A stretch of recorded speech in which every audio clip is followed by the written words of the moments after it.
What's up, guys? Welcome back to Tech Phantom.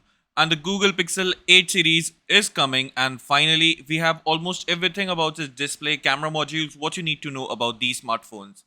Now, the Pixel 8 series will be coming this time with a flatter display overall, and it won't be the Pro model will not be having a curved display this time. But what's also to be note is this time is that the Pixel 8 is going to be a slightly smaller than the Pixel 7 which is currently selling, and it will be of 6.17 inches, and the resolution is going to be of 1080p with the high refresh rate of 90 Hz only.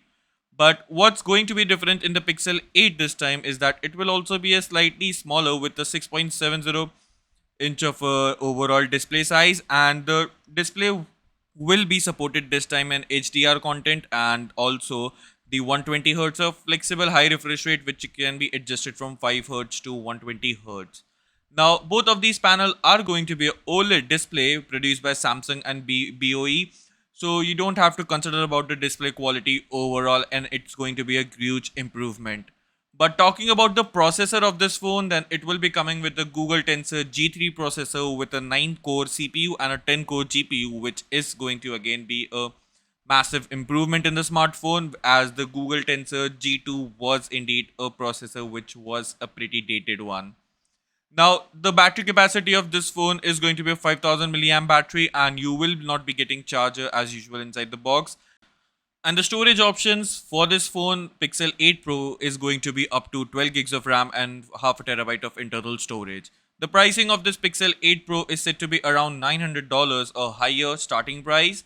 But what to know about this smartphone is about its cameras, as the Pixel 8 Pro indeed be getting a better, higher quality sensors, as it will be getting a 64 megapixel of an ultra wide camera, a 54 megapixel of a main sensor, and a telephoto periscopic camera of a 48 megapixel.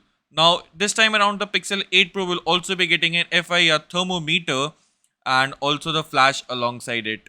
Whereas the Pixel 8 will be getting a time of flight sensor and an ultra wide camera of 12 megapixel and a main sensor of 50 megapixels, similar towards which was seen in the Pixel 7 and the Pixel 8 Pro.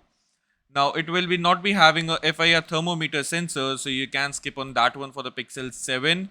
But that's about the Pixel 8 and the Pixel 8 Pro. Let me know your thoughts. What do you think about the smartphone? And if you enjoyed this video, do consider subscribe to our channel Tech Phantom and hit that bell icon so you never miss an update from us. Thanks for watching, and I'll see you in the very next one.